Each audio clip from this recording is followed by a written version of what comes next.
afternoon, everyone. My name is Jasmine Sofia Pitikar Jaludin, and today I will be presenting about air transportation under the subject Components of Transportation.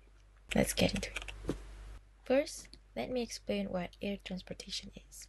Air transportation refers to the movement of passengers and goods by air using aircraft such as helicopters, airplanes, and drones.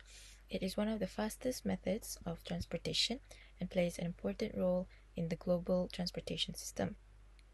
Air transport is especially useful for long-distance travel and for delivering time-sensitive or high-value goods. Now, let's move to the characteristics of air transportation.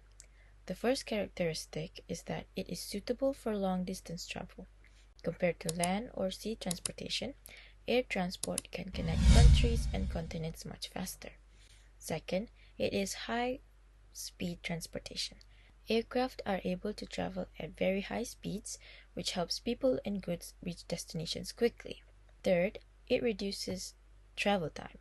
For example, a journey that may take days by ship can be completed in only a few hours by airplane. See how easy it is? Next, I will explain the advantages and disadvantages of air transportation. One advantage is that it is useful for urgent deliveries. Medical supplies, emergency goods, and important documents can be delivered quickly through air transport.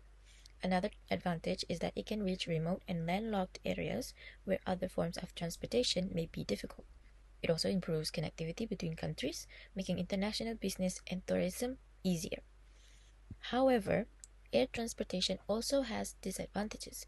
The first advantage is the high cost. Air travel and air cargo services are usually more expensive compared to other transportation methods.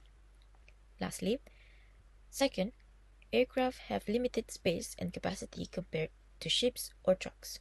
Lastly, air transportation has an impact on the environment due to carbon emissions and fuel consumption. Now, let's discuss the infrastructure and networks involved in air transportation. Air transportation depends on major hub airports that act as central points for passengers and cargo. These airports connect regional, domestic, and international routes. In the Air-Pacific region, airports also serve as major transit, and logistic hubs. Air transportation systems must be carefully planned, especially air traffic control systems to ensure safety and efficiency. National authorities are responsible for overseeing regulations and ensuring that aviation standards are followed.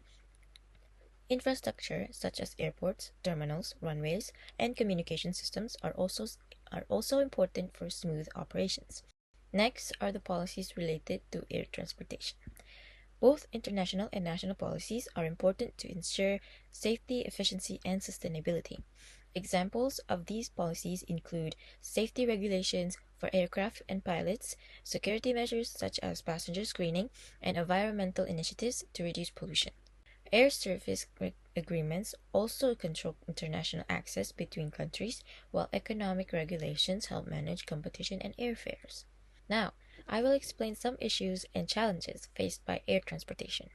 One major issue is noise pollution caused by aircraft operations, especially near airports.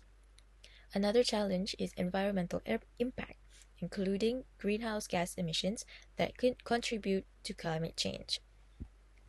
High operational costs are also a challenge because airplanes or airlines need to spend a lot on fuel, maintenance, and airport operations. There are also several important stakeholders involved in air transportation.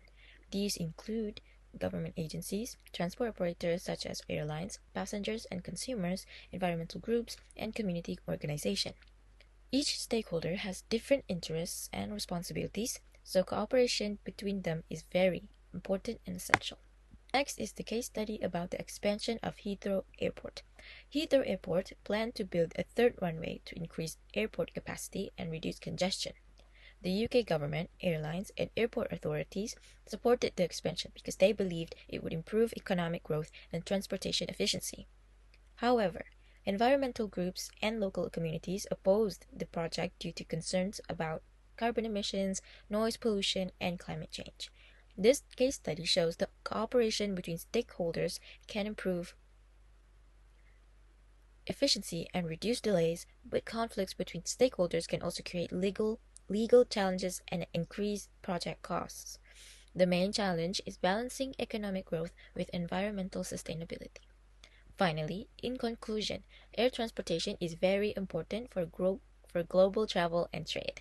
Although it faces challenges such as high costs and environmental impacts, advances in technology and sustainability efforts will continue to improve the industry in the future. That is all from me. My name is Jasmine Sofia Binti Karajaluddin, and thank you for listening to my presentation. See you again.